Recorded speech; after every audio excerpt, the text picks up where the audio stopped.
কোথায় গেল ফুলটা? নীলকুণ্ডে স্নান না করা পর্যন্ত আমি তো রাক্ষসের ক্ষমতাও ফিরে পাবো না। তাহলে রাক্ষসের চোখ দিয়ে নিমিষেই জেনে যেতাম কোথায় আছে চাপা ফুল।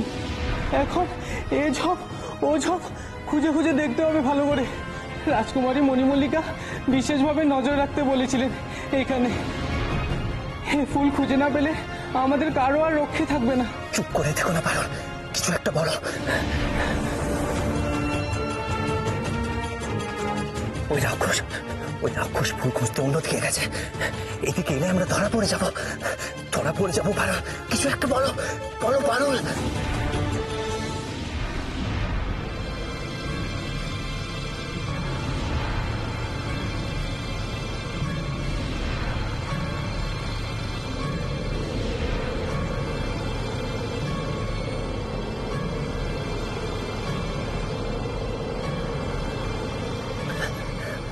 চুপ করে থেকো না পারুল। এইভাবে মন খারাপ করে বসে থাকলে কি তুমি তোমার চাপা ভাইকে আবার আগের অবস্থায় ফিরিয়ে আনতে পারবে না। তার চেয়ে আমাদের এমন কিছু একটা করতে হবে যাতে পরে চাপা ভাইকে অক্ষতভাবে ফেরত পাওয়ার সুযোগ পায়।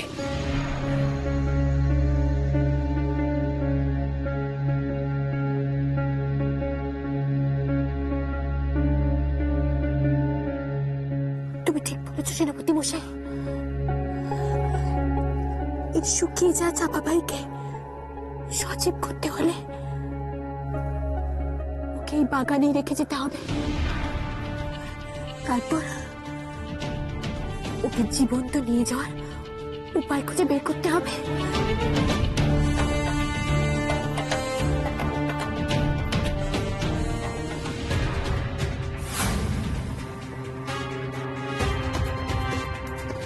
সাবধান পারুল, সাবধান।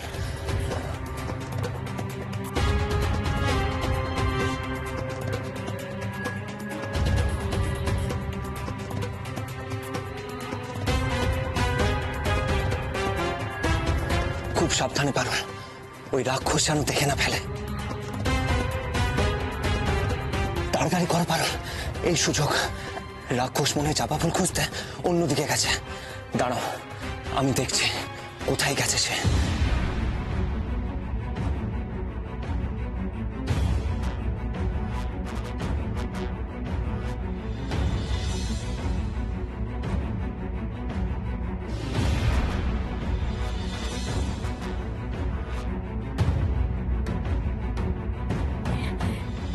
চাপা ভাই, বেঁচে ওঠ। আমি না জেনে না বুঝে তোকে বৃন্তচ্যুত করেছি ভুল করে। তুই ফিরে যা গাছ।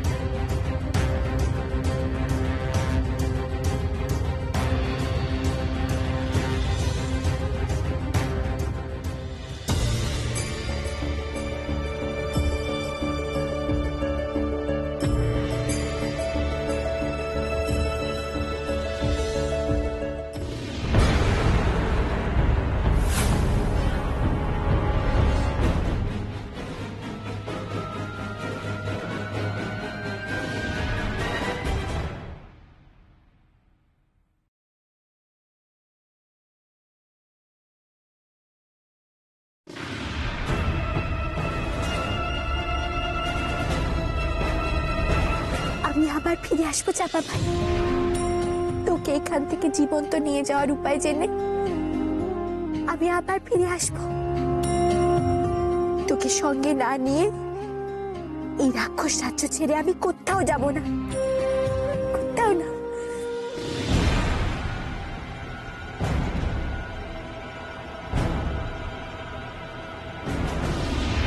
ওই তো চাপা ফুল।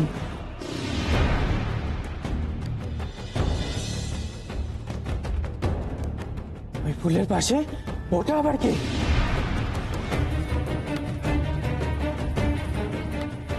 মানুষ?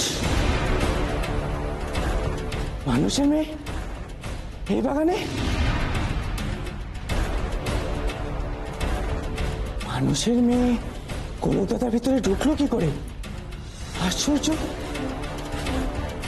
তাহলে কি ফুলটা ওই চুরি করেছিল? তাই হবে। এ মেয়ের বাহাদুরি আছে বলতে হবে। রাক্ষস সাজে ঢুকে গোলক ধাঁধা পেরিয়ে রাক্ষসপুরীর বাগানে এসেছে চাপা ফুল চুরি করতে। তবে এবার আর ওর নিস্তার নেই।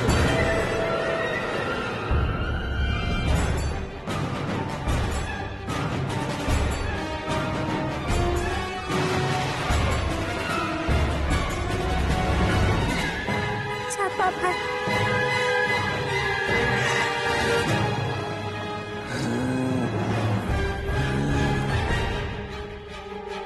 আমার চাপা ভাই।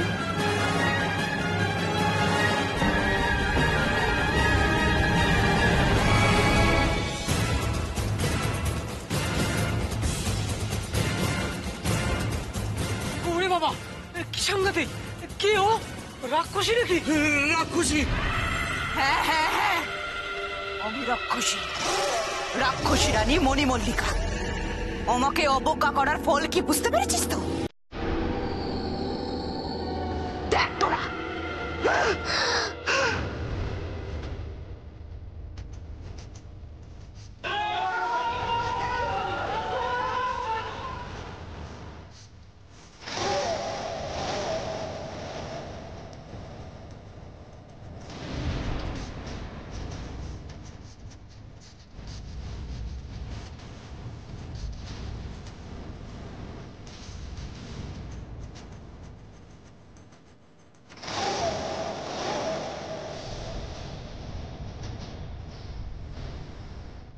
আপদ ভুলে সব বিদায় হয়েছে মল্লিকা। চল চল, এবার যাতাই বা ট্রেনের বাবার কাছে। এক মুহূর্ত সময় নষ্ট করিস না, চল। হ্যাঁ মাথা, ওই বাবাকে আটকাতেই হবে। মরতে দেওয়া যাবে না ওই বাবাকে। আমাকে বর না দিয়ে মরতে পারেন না ওই বাবা। আসল মাথা,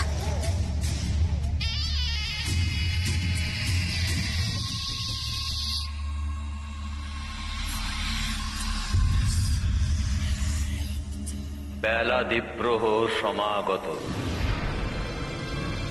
হে মাতা বসুমতী, এবার আমায় বিদায় দাও।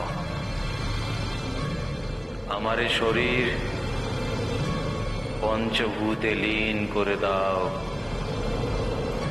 পঞ্চভূতে লীন করে দাও,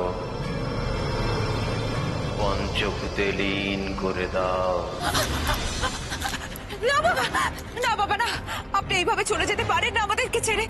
বাবা, বড় আশা নিয়ে এসেছি আপনার কাছে। আমার মনস্কামনা পূর্ণ করুন বাবা, দয়া করে পূর্ণ করুন।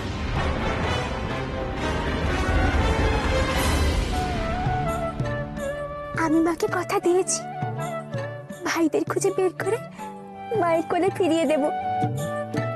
অনেক খুঁজে আমি তোকে পেয়েছি, আর আমি তোকে হারিয়ে যেতে দেব না, কিছুতেই না।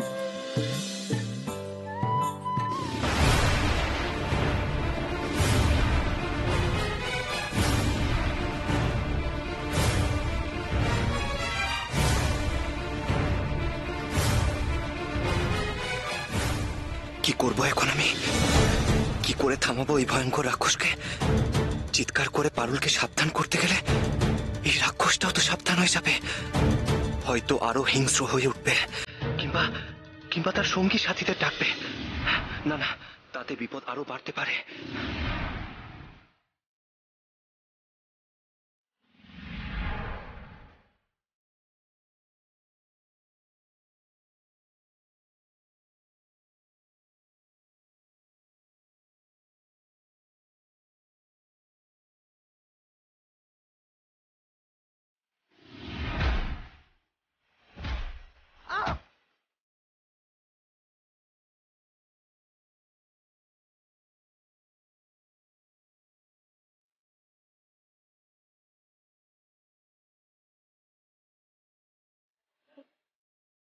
কি হলো ওর? ঠিক আছে তো?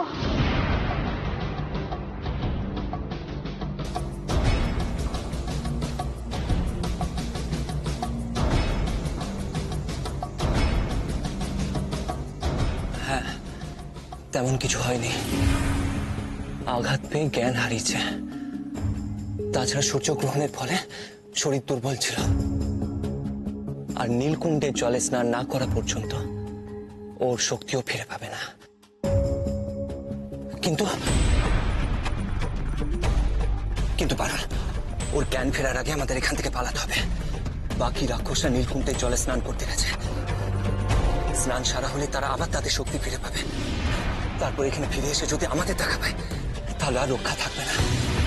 আর তাছাড়া কিছুক্ষণের মধ্যে এরও জ্ঞান ফিরে আসবে। তখন আমাদের কথা সারা রাজ্যে প্রচার করে দেবে, আর সেই খবর রাক্ষস রাজার কানেও পৌঁছবে। সবাই সচেতন হয়ে যাবে পারো। তাই যত তাড়াতাড়ি সম্ভব রাক্ষসরা তাদের ক্ষমতা ফিরে পাবার আগে আমাদের এখান থেকে পালাতে হবে। চলো পারো, এখান থেকে পালাই, চলো। না, রাক্ষসের ক্ষমতা ফিরবে না, কারণ ওই নীলকুণ্ডের জলে স্নান করা হবে না ওদের। মানে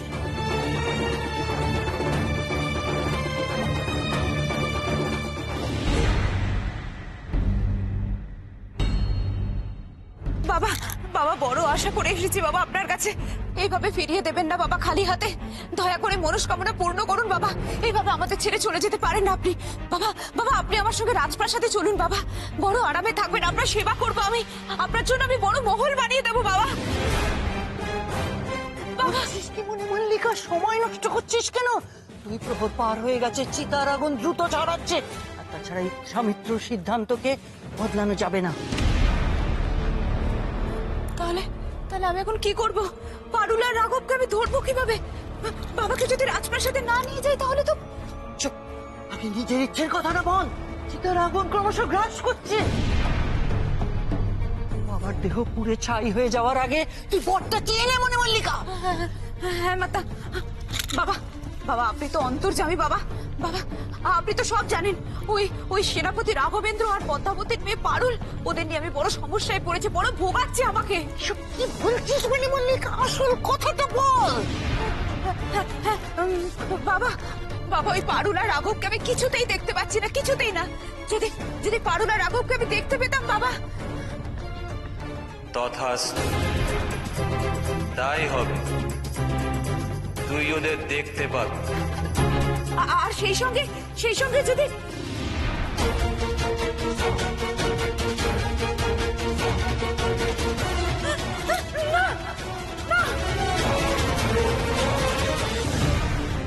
কি বলছো তুমি? আমি তো কিছুই বুঝতে পারছি না পারুল।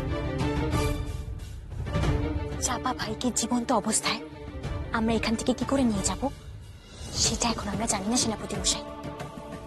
সেই উপায় জানার জন্য আমাদের আরো কিছুদিনই রাক্ষস রাজ্যে থাকতে হবে। তাই রাক্ষসরা যদি তাদের ক্ষমতা ফিরে পায় তাহলে আমাদের এখানে থাকা প্রায় অসম্ভব হয়ে পড়বে। তাই যেভাবেই হোক রাক্ষসের ক্ষমতা ফিরে পাওয়া আটকাতে হবে আমাদের। কিন্তু কি করে সেটা সম্ভব পারুল? নীলকুণ্ডের জলে ডুব দিলেই তো ওরা আবার আগের শক্তি ফিরে পাবে। কে আটকাবে ওদের? আছে একজন, একমাত্র সেই পারবে আটকাতে। নীলকুণ্ডের জলই যদি না থাকে তাহলে ওরা ডুব দেবে কি করে?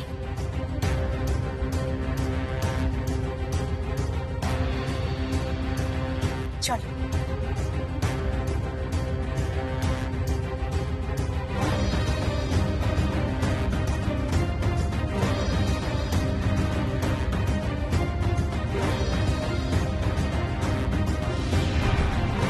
সেনাপতি মশাই, এমন হাতি হও যে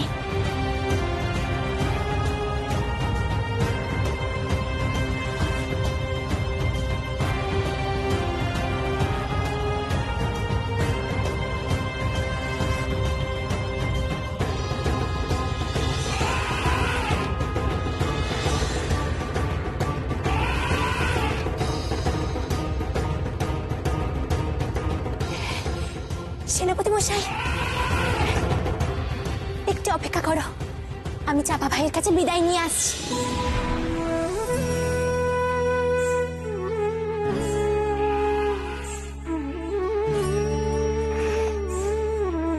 তোকে এখান থেকে নিয়ে যাওয়ার উপায় জেনে খুব তাড়াতাড়ি ফিরে আসবো আমি।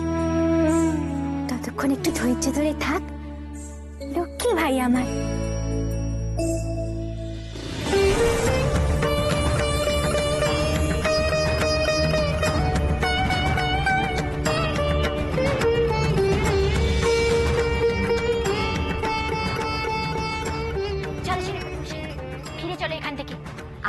বেশি সময় নেই, খুব তাড়াতাড়ি আমাদের নীলকুণ্ডে পৌঁছতে হবে।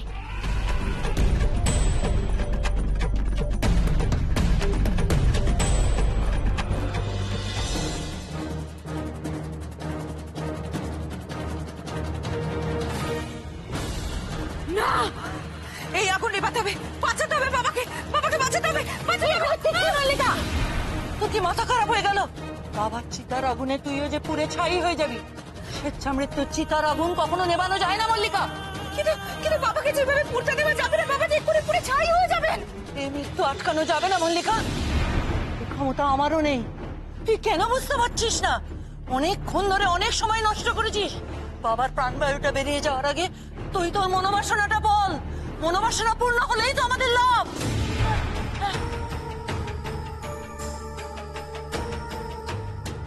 বাবা, বাবা, আমার পরম শত্রু পারুল আর সেনাপতি রাঘবেন্দ্রকে শুধু দেখতে পেলেই হবে না।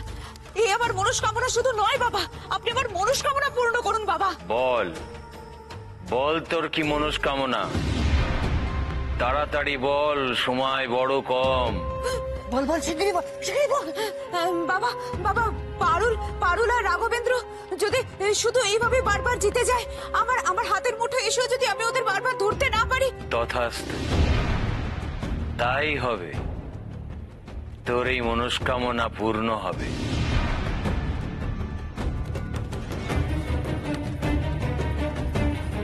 গেল গেল, সব গেল। হায় হায় হায় হায়, এ তুই কি করলি মল্লিকা? নিজের সর্বনাশ নিজে করলি, নিজের পায়ে নিজে কুড়ুল মারলি। কেন মাতা, আমি কি করলাম? কি করলাম আমি?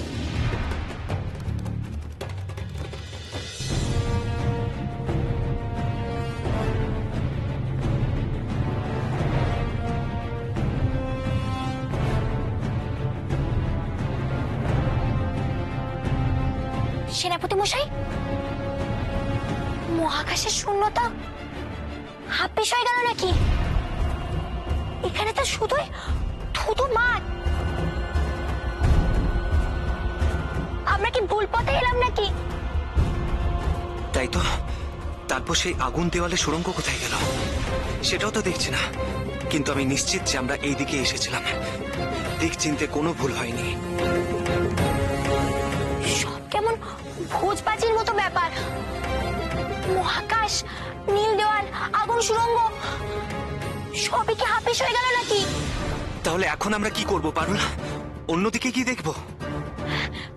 না সেনাপতি মশাই, আমাদের দিক যখন ঠিক আছে তখন আমরা এই পথ ধরেই যাই। তুমি তাড়াতাড়ি চলো, রাক্ষস একবার নীলকুণ্ডে পৌঁছে গেলে তখন আর আমাদের কিচ্ছু করার থাকবে না।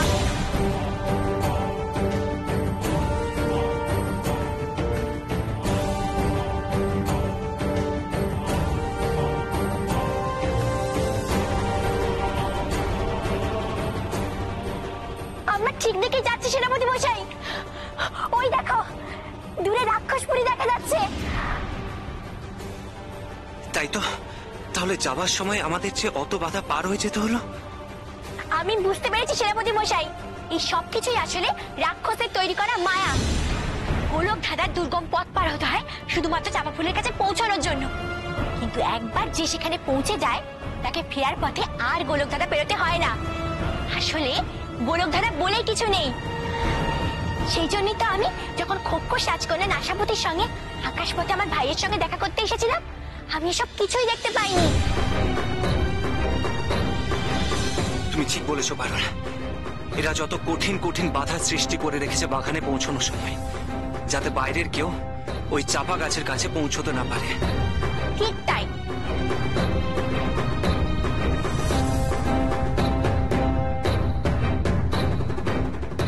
রাক্ষসপুরীর রাজপথের কাছাকাছি পৌঁছে গেছি আমরা। এবার এবার কোন দিকে যাব পারুল? নীলকুণ্ডের পথ তো আমরা কেউ চিনি না।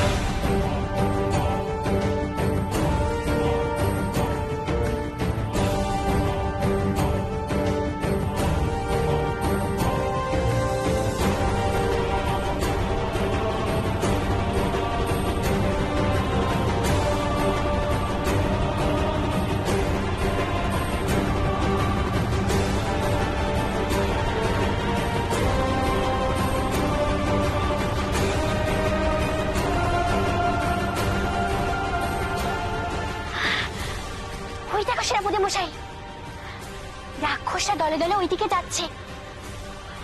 ওরা নিশ্চয়ই এখন নীলকণ্ঠের দিকেই যাচ্ছে। ওদের আগে আমাদের সেখানে পৌঁছতে হবে সেনাপতি মশাই, শিগগির চলো।